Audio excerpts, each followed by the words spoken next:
हरे कृष्ण माता जी। हरे कृष्ण। ओम नमो भगवते वासुदेवाय। ओम नमो भगवते वासुदेवाय। ओम नमो भगवते वासुदेवाय। अज्ञानतिमिरान्धस्य ज्ञानाञ्जनशलाकया चक्षुरुन्मीलितं येन तस्मै श्रीगुरवे नमः। नमः ॐ विष्णुपादाय कृष्णप्रेष्ठाय भूतले श्रीमते भक्तिवेदान्त स्वामिन्निति नामिने। नमस्ते सरस्वती देवे गौरवाणी प्रचारिणे निर्विशेषा शून्यवादी पाश्चात्य देशतारिणे। जय श्री कृष्ण चैतन्य प्रभु नित्यानंद श्री अद्वैता गदाधारा श्रीवासादि गौर भक्त वृंद। हरे कृष्णा कृष्णा कृष्णा हरे हरे। हरे राम राम राम हरे हरे। मूकं करोति वाचालं पंगुं लंघयेति गिरिं यत्कृपतं महं वन्दे श्रीगुरुं दिनतारणं परमानन्दं माधवं श्रीचैतन्य ईश्वरं। हरि ओम तत्सत्। हरे कृष्ण। ఈరోజు మనము బృందావన ధామం యొక్క యాత్రలో మూడవ రోజుగా మనము యాత్ర చేస్తున్నాము.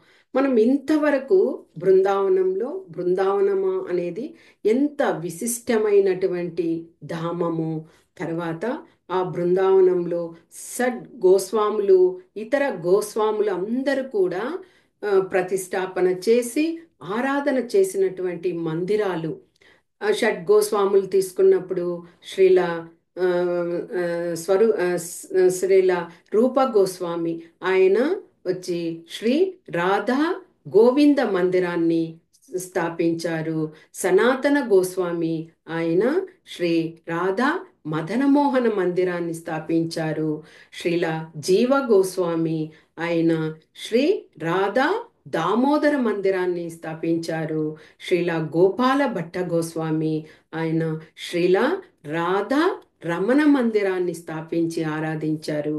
ఇక ఇద్దరు గోస్వాములైనటువంటి శ్రీల రఘునాథ దాస గోస్వామి, శ్రీల రఘునాథ దాస భట్ట గోస్వామి, వీరందరూ కూడా ప్రత్యేకంగా మందిరాన్ని స్థాపించలేదు.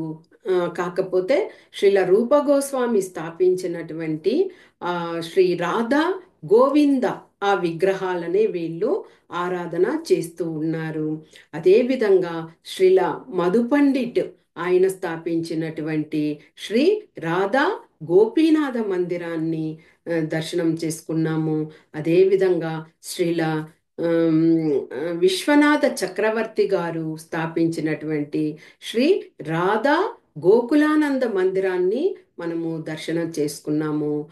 రాధా శ్యామ్ ప్రభు ఆయన స్థాపించినటువంటి శ్రీ రాధా శ్యామసుందర మందిరాన్ని కూడా మనం దర్శించుకున్నాము. ఇన్ని మందిరాలను మనము బృందావన యాత్రలో అన్ని దర్శించుకుంటూ ఇప్పుడు మనము మూడవ రోజు యాత్రగా బృందావనంలో ఇంకా కొన్ని మందిరాలను మనము దర్శించుకుందాం. ఇందులో ముఖ్యమైనటిది మందిరం ఏమిటి అంటే బాంకే బిహారీ మందిరం. ఈ బాంకే బిహారీ కృష్ణుడు వచ్చి ఒక్కరుగా ఉంటారు. అంటే ఈ మందిరంలో ఒక్కటే రాధారాణి లేరనమాట. మనం ఇది వరకు తెలుసుకున్న విధంగా శ్రీల రూప గోస్వామి ఆయన స్థాపించిన ఆ శ్రీ రాధా గోవింద మందిరంలో కూడా కొన్ని రోజులు శ్రీకృష్ణ భగవానుడు ఒక్కరిగానే ఉన్నారు విగ్రహము. తరువాత పూరి జగన్నాథ క్షేత్రం నుంచి పురుషోత్తమ ఆ మహారాజు పంపినటువంటి, అంటే అక్కడ లక్ష్మీదేవి రూపంలో రాధారాణిని వాళ్ళు ఆరాధన చేస్తున్నారు పూరి జగన్నాథ మందిరంలో. తర్వాత రాధారాణి ఆ పురుషోత్తమ రాజుకి కలలో కనిపించి గోవిందుని యొక్క విగ్రహము బయట తీసి పెట్టారు కదా, కాబట్టి నేను అక్కడికి చేరుకోవాలి అని చెప్పినప్పుడు రాధారాణిని తీసుకొచ్చి ప్రతిష్ట చేశారు. అంటే ఇక్కడ బాంకే బిహారీ మందిరంలో మాత్రము కృష్ణ భగవానుడు ఒక్కరిగానే ఉంటారు. ఇంకా ఈ మందిరంలో ప్రత్యేకమైన విశిష్టత ఏమిటి అంటే, ఈ మందిరంలో ఆ భగవంతుని చేతిలో వేణువుని ఉంచారనమాట. ప్రతి మందిరంలో కృష్ణ మందిరము అంటే తప్పకుండా ఆయన చేతిలో ఆ వేణు ఉంటుంది. కానీ ఈ మందిరంలో ఉంచరు. ఎందుకు అంటే కృష్ణ భగవానుడు రాసలీలలలో అంటే ఆ రాస నృత్యాలతో ఆ, ఉండి చాలా ఆయన లేటుగా వచ్చి సైన హారతిని తీసుకొని పడుకుంటారు. కాబట్టి ఆయన లేవడము చాలా లేటుగా లేవడం వలన ఆ ఒక్క మందిరంలో మాత్రము ఆ మంగళహారతి కూడా ఉండదు. అంటే భగవంతుని కోసం చూడండి, అప్పుడు భక్తులు కూడా ఆయన కోసము అన్ని విషయాలలోనూ ఇదిగా ఉన్నారు. ఆ ఆ విధంగా ఆ మంగళహారతి సాధారణంగా బృందావనంలో 4 గంటలకంతా బ్రహ్మముహూర్తంలో స్టార్ట్ అయిపోతుంది. కానీ ఈ బాంకే బిహారీ మందిరంలో మాత్రము ఆ మంగళహారతి అనేది ఉండదు. అంటే ఆయనకు చక్కగా రెస్ట్ ఇస్తారనమాట. ఇంకొక విశిష్టత ఏమిటి అంటే, ఈ మందిరంలోకి వెళ్ళినప్పుడు మనము ఒక వింత అయినటువంటి విషయాన్ని గుర్తిస్తాము. ఏమిటి అంటే, ఆ మందిరంలో ఉన్న కర్టైన్స్, భగవంతునికి ముందర వస్త్రం ఉంటుంది కదా, కర్టైన్, దానిని ఒక 2 మినిట్స్కి ఒకసారి ఆ బ్రాహ్మణులు మూసివేస్తూ ఉంటారు. అంటే కృష్ణ భగవానుడు మనకందరికి కనిపించకుండా తెరను వేసేస్తారు. తర్వాత ఒక 1 మినిట్ లోపల తర్వాత తెరను తీస్తారు. ఎందుకు ఇలాగ చేస్తారు ఈ మందిరంలో అంటే, కృష్ణ భగవానుడు అప్పుడు ఆయన ఆ, మందిరంలో ఉన్నప్పుడు ఎవరైనా వచ్చి నువ్వు చాలా సుందర మనోహరంగా ఉన్నావు కృష్ణ, నాతో రా అని గోస్వాములు వీళ్ళందరూ శుద్ధ భక్తులు వీళ్ళు పిలిచినప్పుడు వారి చేయి పట్టుకొని వెళ్ళిపోయేవారట వారితో పాటు. మళ్ళీ కనిపించకుండా పోయేసరికి ఆ పూజారులంతా అయ్యో ఎక్కడికి వెళ్ళారు, కృష్ణుడు రావాలి అని వేడుకునేవారట. అందుకోసమని ఆయన్ని రక్షించాలి అనేసి ఇప్పటికీ కూడా ఆ సాంప్రదాయాన్ని చేస్తూ ఉంటారు. అంటే మనము దర్శనం చేసుకుంటూ ఉంటాము, 1-2 నిమిషాలలో ఆ ఆ, అదే ఆ కట్టెను వేసేస్తారనమాట. కాబట్టి ఎప్పుడా అని మళ్ళీ ఎదురు చూడాలి. కానీ ఈ మందిరంలో ఎంతటి విశిష్టత అంటే, అక్కడ జనాలు అలాగే ఇసుక వేస్తే నేల మీద పడదేమో, అంత రష్ ఉంటుంది. ఎప్పుడు అలాగే ఉంటుంది ఆ మందిరంలో మట్టుకు. ఇంకా అక్కడ భక్తులైతే అలాగ విలపిస్తూ ఉంటారు. ఎందుకంటే ఆ బాంకే బిహారీ యొక్క ఆయన భక్తులకి చూపించే కరుణ లాంటిది. అందరూ అక్కడ తన్మయత్వంతో అలాగ విలపిస్తూ ఉంటారు. అక్కడ సాధారణం ఆ మందిరంలో మాత్రం అలాగా ఆ కృష్ణ భగవాన్ని చూస్తూ అందరూ కూడా చాలా ఆ, ఆశ్రపూరితలు అవుతూ ఉంటారు. ఇక ఈ అలంకారం అంటే చాలా అద్భుతమైన అలంకారము చేస్తారు కృష్ణ భగవానునికి. ఏ, ఇక అత్తరు అత్తరు ఉన్నది కదా, ఆ అత్తరుతో ఆయనకు చక్కగా ఆ, మర్దన చేసి, మాలిష్ అంటాం కదా, అలాగా చేసి అభ్యంగ స్నానాన్ని చేయించి ఆయనకు సైనహారతి పాడి ఆ, పడుకుంటారు. కానీ ఇక్కడ ఇంకొక ఇది కూడా ఏమిటి అంటే, తాన్షేన్ అనే ఒక ముస్లిం అతను ప్రతిరోజు ఆ మందిరానికి వచ్చి చక్కగా ఆ, సంగీతాన్ని ఆయన పాడేవారట. అది ఆ, ఎంత చక్కగా ఉంటుందంటే, ఆ సంగీతాన్ని విని తర్వాత కానీ భగవంతుడు నిద్రపోరట. అలాగా ఆయన యొక్క గొప్పతనం ఏమిటి ఆ తాన్షేన్ అంటే, మామూలుగా సాధారణంగా మనము జ్యోతిని వెలిగించినప్పుడు అందులో నూనెను వేసి జ్యోతిని వెలిగిస్తాము. కానీ ఆయన కానీ సంగీతం ఆ పాడడం ఆరంభించారంటే ఆటోమేటిక్గా నూనె లేకుండానే ఆ దీపము వెలిగిపోతుందట. అంతటి గొప్ప గాయకుడు ఆ తాన్షేన్. ఆయన యొక్క గానాన్ని వింటూ కూడా భగవంతుడు నిద్రపోయేవారట. అంతటి గొప్ప విషయము. ఇక ఇక్కడ హోలీ రోజుల్లో నార్త్ సైడ్ ఉత్తర భారతదేశంలో హోలీ పండుగ చక్కగా చేస్తారు కదా, అలాగా ఆ రోజుల్లో 40 రోజులు భగవానునికి అలంకరణలు చాలా అద్భుతంగా ఉంటాయట. ఒక్క అక్షయ తృతీయ రోజు మాత్రమే ఆయన పాదాలను చూపిస్తారట. మిగతా ఎప్పుడు కూడా ఆయన పాదాలు కనిపించవు. ఇది బాంకే బిహారీ యొక్క మందిరము. ఇక ఆ మందిరాన్ని దాటుకొని అలాగే ప్రయాణం చేస్తే మనము కేశీ ఘాట్ అనే ఒక ఇది వస్తుంది. ఏమిటి అక్కడ ప్రత్యేకత అంటే, శ్రీకృష్ణ భగవానుడు కేశీ అనే ఆ రాక్షసుని సంహరించిన ప్రదేశమే ఆ కేశీ ఘాట్.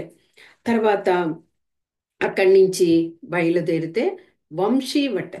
వంశీ వంశీవట, వంశీ అంటే ఏమిటి? మురళి, వేణువు కదా. వంశీ అదే ఆ పేర్లు, వాటికి ఆ వేణునాదం చేసే ఆ దీనికి ఆ వంశీ వట. వట అంటే పెద్ద వృక్షం అన్నమాట. పెద్ద రావి చెట్టు, ఆ, ఇదిగా ఉండేటువంటి వృక్షము. అలాంటి వృక్షం కింద కృష్ణ భగవానుడు ఆ వేణునాదం చేస్తూ ఉంటే, ఇక ఆ వ్రజవాసులు అందరూ కూడా, అక్కడ ఉన్నటువంటి అందరూ ఎక్కడి పనులను అక్కడ వదిలిపెట్టేసి ఆ వేణునాదం, ఆ శబ్దంకే వారందరూ కూడా తన్మయత్వంతో భగవంతుని దగ్గరికి చేరుతారట. ఎలాగా ఉంటారు వారు? వారి వారి కర్తవ్యాల్లో ఉంటారు. ఒకరు తల్లికి చక్కగా ఆహారాన్ని తినిపిస్తూ ఉంటారు, ఆ గోపిక స్త్రీలు. ఇంకా భర్తకు ఆ, ఆహారాన్ని వడ్డిస్తూ ఉంటారు. పిల్లలకి తన స్తన్యపానం ఇస్తూ ఉంటారు.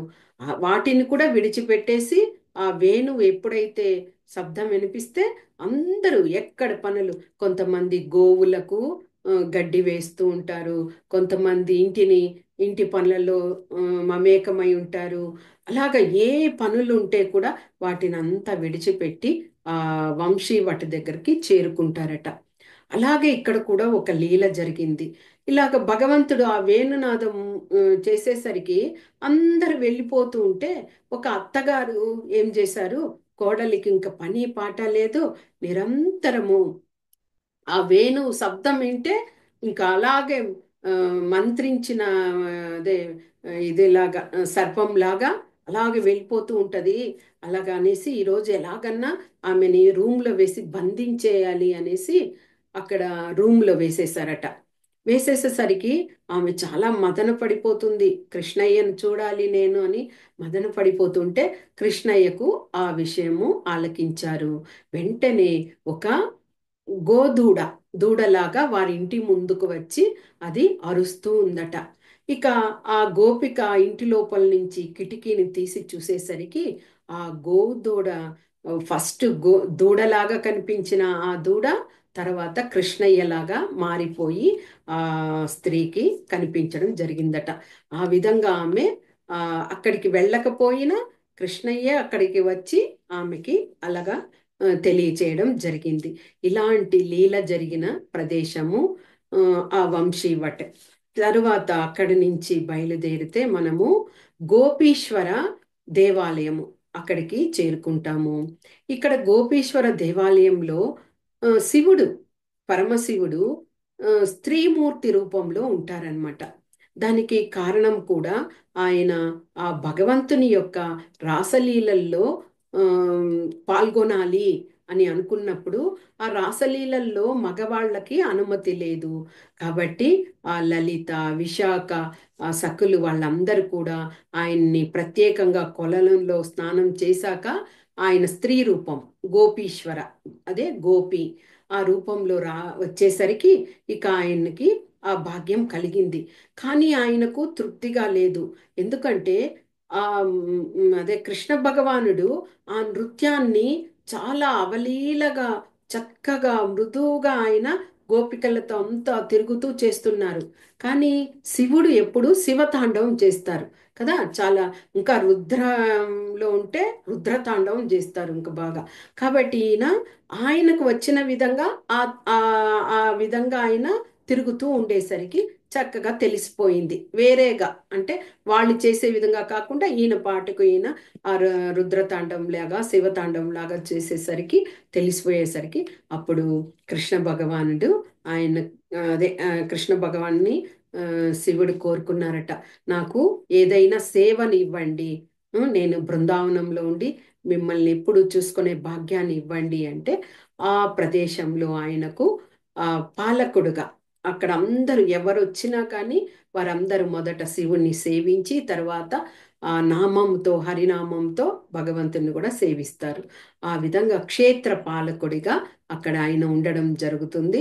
కానీ ఇక్కడ స్త్రీమూర్తి రూపంలో అంటే స్త్రీలు ఎలాగా చున్నట్టు వేసుకొని రూపం ఎలాగ స్త్రీగా ఉంటారో ఆ విధంగా ఇక్కడ పరమశివుడు ఆ రూపంలో ఈ గోపేశ్వర ఆలయంలో ఉండడం జరుగుతుంది అనమాట. తర్వాత అక్కడి నుంచి మనము రాధా వల్లభ ఆలయంకి చేరుకుంటాము.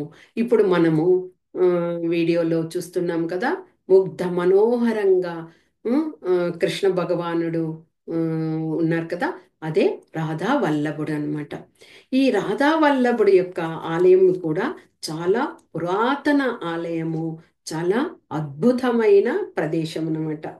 ఈ ఆలయాన్ని ఆ, ఎవరు అంటే ఆ, హరివంశ అనే భక్తుడు ఆయన ఆ, ఈ ఆలయాన్ని కట్టించారనమాట.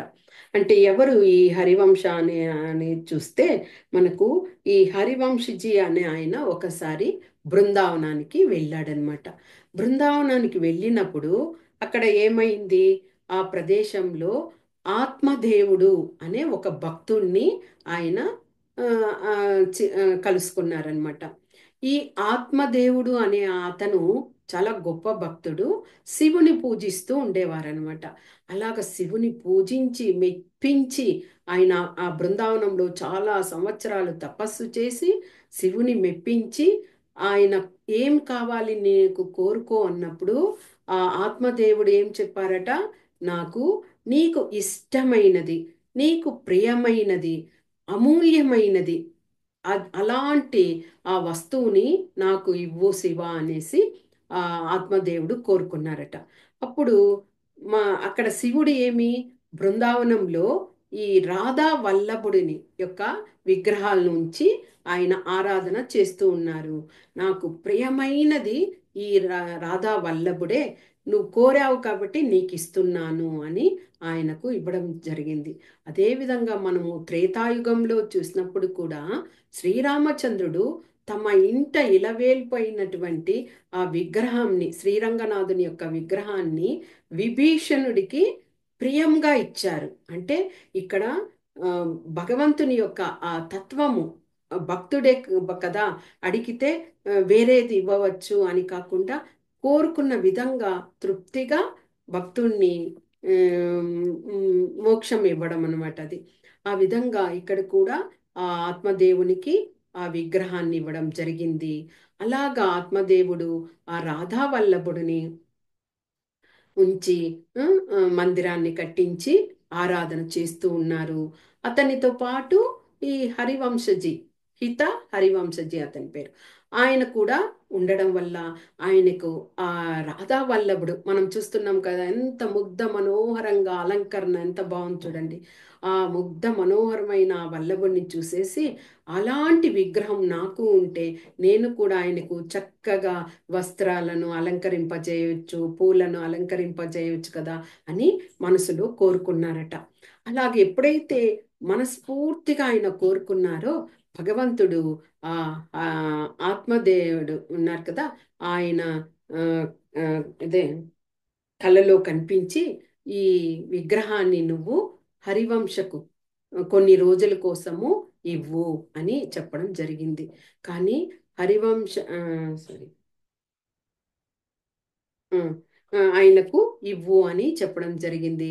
అప్పుడు ఆయన అన్నారు, నాకు ఆ, అదే నేను ఎన్ని రోజులుగానో ఈ విధంగా చేస్తూ ఉన్నాను కదా పూజలు, ఇప్పుడు ఒక్కసారిగా అలాగా చేస్తే నాకు చాలా కష్టము అని చెప్పగా అప్పుడు ఏం చెప్పారు ఆయన, నేను ఒక ఐడియా ఇస్తాను. మీకు వారి ఇంటిలో కుమార్తె ఉంది ఆయనకు ఆత్మదేవుడికి, కాబట్టి ఆ కుమార్తెను నువ్వు హరివంశజీకి ఆయనకు ఇచ్చి వివాహం చేసి ఆ కుమార్తెకు ఈ విగ్రహాన్ని ఇవ్వు అని చెప్పడం జరిగిందనమాట. అదేవిధంగా ఆయనకు ఇచ్చి వివాహం చేసి కుమార్తెకు ఆ రాధా వల్లభుని ఇవ్వడం వల్ల ఇప్పుడు ఆ, ఆయనకు తృప్తి మిగిలింది. ఇలాగా ఆత్మదేవునికి తృప్తి మిగిలింది అనమాట. ఆ విధంగా హరివంశజీ తరువాత ఆ, మామగారైనటువంటి ఆ ఆత్మదేవుని తర్వాత ఈయన ఆ, రాధా వల్లభుణ్ణి ఆరాధించడం, ఆ మందిరంలోనే ఇది చేయడం జరిగింది. అది రాధా వల్లభ ఆలయం అన్నమాట. ఇక రాధా వల్లభ ఆలయం తర్వాత ఇక మనము అలాగే ప్రయాణం అయితే ఇమిలి తాల్ అనే ఒక ప్రదేశం వస్తుంది. ఇమిలి అంటే మనకు హిందీలో ఏమి చింత చెట్టు కదా, టామరైన్ అంటాం కదా, అదే ఆ చెట్టు యొక్క పెద్ద వృక్షంగా ఉంటుంది. ఆ వృక్షము ఉన్నటువంటి ప్లేసు. అక్కడ ఏమిటి విశేషము అంటే కృష్ణ భగవానుడు నిత్యము అక్కడికి వచ్చినప్పుడు రాధారాణి కూడా అక్కడ వచ్చి కలిసేవారు. అలాగే ఇద్దరు మీట్ అయినప్పుడు ఏమయ్యేది, ఆ, శ్రీకృష్ణ భగవానుడు చక్కగా రాధారాణి యొక్క కురులను ఆ, సవరించి చక్కగా కూర్చొని ఆమెకు దువ్వి చక్కగా ఆ వెంట్రుకలను అంతా సరిచేసి ఆ, ఇది జడలాగా అలంకరణ చేసి ఆ, ముస్తాబు చేసేవారట ఆ ప్రాంతము. కాబట్టి రాధారాణి కూడా ఆ ప్రాంతంలో కృష్ణుని దగ్గర ఓపిక కూర్చొని ఆ దువ్వించుకొని చక్కగా అలంకరణ అంతా చేసుకునేవారట. అదే ఇమిలి తాల్ అనే ఆ ప్రాంతము. ఇదే ప్రాంతంలో ఈ చెట్టు క్రిందనే చైతన్య మహాప్రభువుల వారు కూడా బృందావనం వచ్చినప్పుడు ఆయన చక్కగా ఆ ప్రాంతంలోనే ఉండి ధ్యానం కూడా చేసుకునేవారట. ఇంకా ఆ ప్రాంతం నుంచి ఇంకో కొద్ది దూర ప్రాంతానికి వెళ్తే చీర్ ఘాట్ అని ఆ ప్రాంతం ఉంటుంది. ఈ ఘాట్ అనేదంతా కూడా యమున ప్రవహిస్తూ ఉంటుంది. ఆ ప్రాంతాలకు వెళ్ళి స్నానాలు కూడా చేసుకోవచ్చు. ఈ చీర్ ఘాట్ ఏమిటి అంటే కృష్ణ భగవానుడు గోపికలందరూ కూడా ఈ చీర్ ఘాట్ ఆ ప్రాంతంలో వచ్చి జలక్రీడల్లో ఉన్నప్పుడు ఆయన వారి వస్త్రాలన్నింటినీ చక్కగా మూటగట్టి ఆ చెట్టు మీదకు చేర్చేశారు. తర్వాత వారందరూ స్నానాలు ముగించి బయటకు రావాలంటే వస్త్రాలు ఉండాలి కదా. ఆ సమయంలో వాళ్ళు అయ్యో మన వస్త్రాలన్నీ ఎక్కడికి వెళ్ళాయని అటు ఇటు చూడగా పైకి చూసినప్పుడు కృష్ణ భగవాన్ చేతిలో ఉన్నాయి.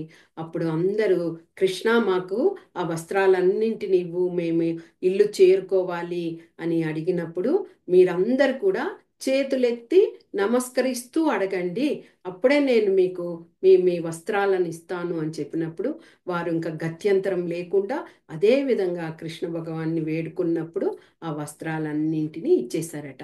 ఆ ప్రాంతమే ఆ చీర్ ఘాట్.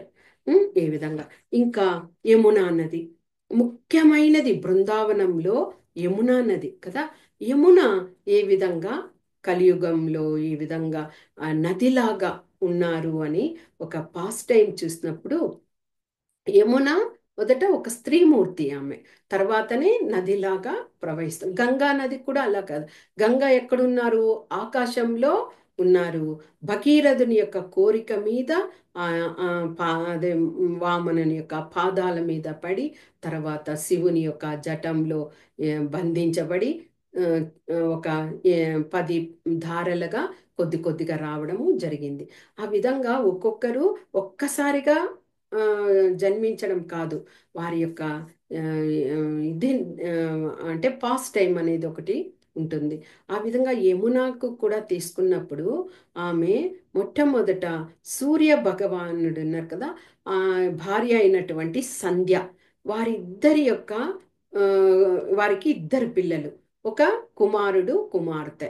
ఆ కుమారుడు ఎవరు, యమధర్మరాజు, కుమార్తె ఈ యమున, స్త్రీ రూపంలో ఉన్నటువంటి యమున. వారిద్దరూ ఆ, చక్కగా అన్న చెల్లెలు చాలా ప్రేమగా ఇదిగా ఉండేవారు. వారు సంధ్యాకు అక్కడ ఉండడము ఇది కాకుండా ఆమె తల్లిగారింటికి వెళ్ళింది ఒకసారి. అలాగ వెళ్ళినప్పుడు మళ్ళీ సూర్యుని దగ్గరికి రావడానికి ఆమె ఇష్టపడకుండా తన రూపము ప్రతిరూపమైనటువంటి ఛాయను పంపించిందనమాట. ఛాయ అంటే నీడ.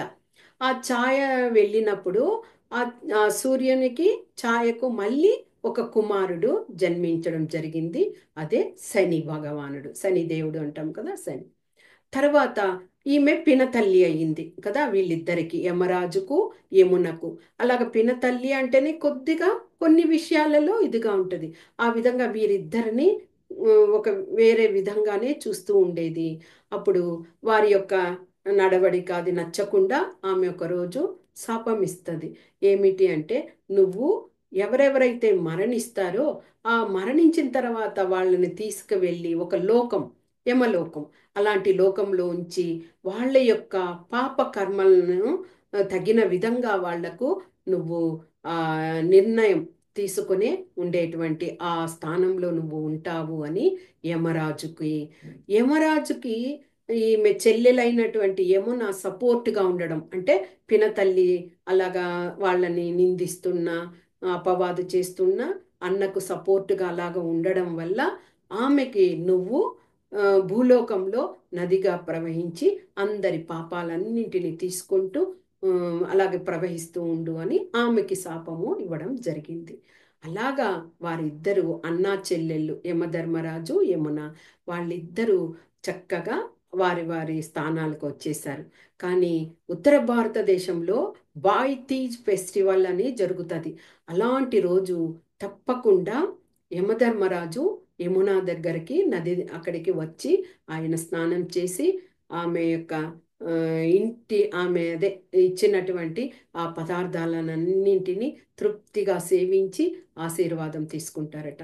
కాబట్టి ఎవరైతే ఆ బాయ్ తీజ్ ఫెస్టివల్ జరుగుతుందో ఆ రోజు కానీ బృందావనంలో ఈ యమునా నదిలో స్నానం చేస్తారో అన్న చెల్లెలు కానీ ఎవరైనా కానీ స్నానం చేసినప్పుడు వారికి ఎప్పటికీ ఆ యమపురికి వెళ్ళే ఆ భాగ్యం అనేది తొందరగా రాదట.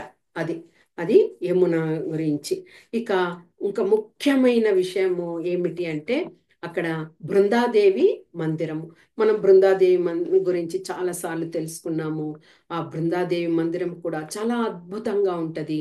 అసలు బృందావనానికి రాని మొదట బృందాదేవి ఎప్పుడైతే బలరామ కృష్ణులు అక్కడికి వెళ్ళి వాళ్ళు అక్కడ ఉండడానికి స్థావరాన్ని ఏర్పరచుకున్నారు.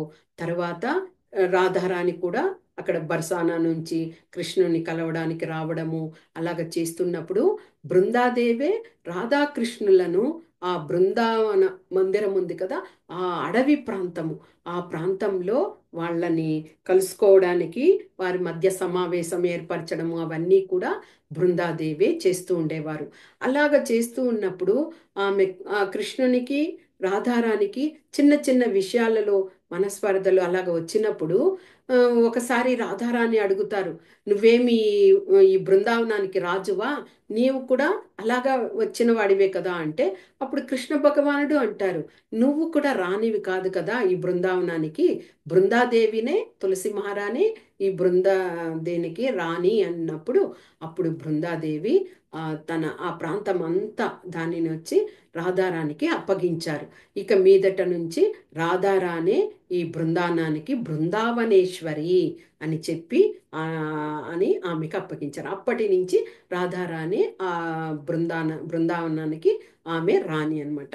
అలాగా ఈమె దగ్గర బృందాదేవి దగ్గర ఒక చిలుక ఉంటది, దాని పేరు దక్ష. ఆ చిలుక చాలా అన్ని వేరే చాలా చిలుకలు ఉంటాయి కదా, వాటికి అన్నిటికి హెడ్ అనమాట. అన్ని చిలుకలకు చెప్పి ఇప్పుడు కృష్ణుడు రాబోతున్నారు, రాధ రాబోతున్నారు, వాళ్ళు ఇక్కడ సమావేశం అవుతారు కాబట్టి ఈ నందనవనంగా మార్చేవాళ్ళు ఈ అడవిని అంటే అవన్నీ కూడా చక్కగా కిలకిల రావాలతో పుష్పాలను తీసుకొచ్చి అక్కడ అంతా కూడా ఒక నూతనమైనటువంటి ప్రదేశంగా తయారు చేసేవాట. ఆ విధంగా అక్కడ ఇక్కడే రెండు కుండ్ ఉన్నాయి, బృందా కుండ్ తర్వాత గుప్త కుండ్. ఇలా ఈ కుండ్ అంటే కొలను, అలాంటి వాటి దగ్గరనే వచ్చి రాధా కృష్ణులు వచ్చి అక్కడ సమావేశమయ్యి ఉదయం వేళ వచ్చి గుప్త కుండ్ అక్కడ ఉండేవారట. మధ్యాహ్నం వేళ ఈ బృందాకుండ్ అనే ఆ ప్రాంతంలో ఉండేవారు. మనము ఈ బృందాదేవి మందిరానికి వెళితే ఇప్పుడు కూడా అలాగే పరవశించిపోతాము. ఆ అడవి ప్రాంతంలో మధ్యలో ఈ మందిరము, ఆ పక్షులు అన్ని చిలుకలు అవన్నీ కూడా కిలకిల రావాలు చేస్తూ ఉంటాయి. మయూరాలన్నీ అక్కడ నాట్యం ఆడుతూ ఉంటాయి. మనుషులు ఉంటే కూడా పట్టించుకోవు, అంత బాగుంటాయి. ఆ రెండు కుండ్ అవన్నీ కూడా దర్శనం చేసుకోవచ్చు. ఆ, అది ఉన్నది. తర్వాత వచ్చి ఆ, పవన సరోవర్ అనే ఆ ప్రాంతం కూడా అక్కడ ఉన్నది. శ్రీల రూప గోస్వామి ఆ, సోదరుడైనటువంటి శ్రీల సనాతన గోస్వామికి ఒక అద్భుతమైన పాయసాన్ని తయారు చేసి పెట్టారనమాట. అప్పుడు సనాతన గోస్వామి ఆ పాయసాన్ని తింటూ ఆ, ఆయన తెలుసుకున్నారు, ఇది నీ చేతి వంట కాదు, ఇది వచ్చి రాధారాణి స్వయంగా చేసిన పాయసము అంటే. అప్పుడు ఆ, రూప గోస్వామి చెప్పారట, రాధారాణి స్వయంగా వచ్చి మన కోసమని నాకు సహాయం చేసి ఈ పాయసాన్ని తయారు చేశారు అని చేశారు. ఆ ప్రాంతము అక్కడ పవన్ సరోవర్ అని అక్కడ ఉన్నది. ఇక అక్కడ ఆ, ముఖ్యమైనది బృందావనంలో మనం ముఖ్యంగా తెలుసుకోవాల్సిన ప్రదేశము నిధివన్ అని అంటారు. ఇక్కడ ఈ నిధివన్లో ఇప్పటికి కూడా ఒక అద్భుతంగానే చెప్తారు. ఆ నిధివన్ అనేది ఏమి అంటే ఆ, రాధాకృష్ణులు వేల మంది గోపికలతో రాత్రి సమయంలో శరత్ పూర్ణిమ అంటాం కదా, ఆ రోజున అక్కడ వాళ్ళు రాసలీల రాసనృత్యము చేశారనమాట. ఆ గోపికలే ఇప్పటికీ కూడా, అంటే ఏమిటి, 5,000 సంవత్సరాలు అయిపోయింది కలియుగము ప్రారంభమయ్యి, ఇప్పటికీ కూడా ఆ గోపికలందరూ కూడా అక్కడ వృక్షాలుగా ఉన్నారనమాట. తులసి వృక్షాలే అని చెప్తారు, కానీ చాలా పెద్ద పెద్ద వృక్షాలుగా ఉంటాయి అవి. ఎన్నో వేల వృక్షాలు ఆ అడవిలో ఉన్నాయి. ఈ నిధివన్ ఈ మందిరానికి వెళ్ళినప్పుడు ఆ వృక్షాలన్నీ కూడా అంటే రాత్రి సమయాల్లో ఆ వృక్షాలే గోపికలైపోయి అక్కడ రాసలీల జరుగుతుంది అని ఇది అంటారు. దీనిని కనుగొనాలి అని ఎంతో మంది కూడా, ఇది నిజమా అబద్ధమా, ఎందుకంటే ద్వాపర యుగంలో రాసలీల జరిగింది ఓకే, కలియుగంలో కూడా ఇప్పుడు కూడా ఇలాంటి ఇది జరుగుతుందా అని కనుక్కోవడానికి ఎంతో మంది వెళ్ళి వాళ్ళందరూ కూడా ప్రాణాపాయ స్థితిలో కళ్ళు పోగొట్టుకొని అలాగా అయ్యారట. ఇప్పటికీ కూడా అది గ్రామము, ఆ నిధివన్ ఉండే అడవి ప్రాంతంలో గ్రామము. ఆ గ్రామంలో ఉన్నటువంటి అందరూ సాయం సమయం అయితే అందరూ కిటికీలు తలుపులన్నీ బంధించేస్తారట. ఎందుకంటే వారికి అలాంటి శబ్దాలు, అంటే ఆ నృత్యం జరిగిన వేణుగానము అలాంటి శబ్దాలు ఇప్పటికీ కూడా మాకు తెలుస్తూ ఉంటాయి అని చెప్తూ ఉంటారు. ఈ నిధివన్లో ఏమిటి అంతటి విశేషము అంటే, ఆ నిధివన్లో ఒక మందిరం ఉన్నది.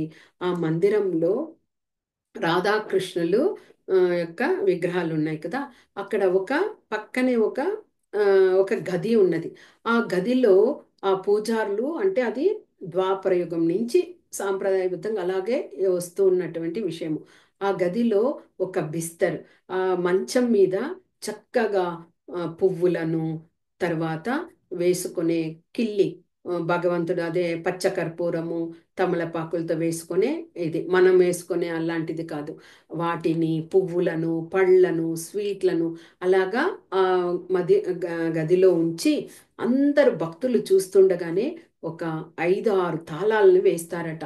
వేసిన తర్వాత ఉదయం రాగానే ఆ తలుపులను తీసినప్పుడు అక్కడ అవన్నీ కూడా ఉపయోగించిన విధంగా ఉంటాయట. ఆ ప్రాంతంలో అన్నీ కూడా అది ఇప్పటికీ కూడా అలాగే జరుగుతుంది. అలాంటి విషయాలనే కనుగొనాలని చాలా మంది వెళ్ళి అపాయకరమైన స్థితిలో ఉన్నారు, మరణించిన వాళ్ళు కూడా చాలా మందిట.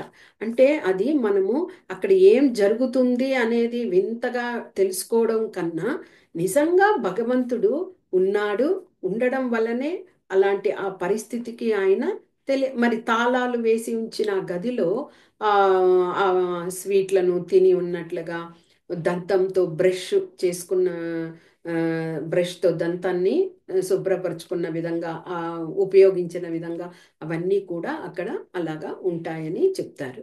ఆ నిధివన్ ఇది చాలా ముఖ్యమైన ఆ, మందిరము. ఎందుకు అంటే అక్కడే ఆ ప్రాంతంలో ఇప్పటికీ కూడా ఆ రాసలీల జరిగిన ఆ స్థలము, దానిని చక్కగా పాలరాతితో కట్టి ఉన్నారు.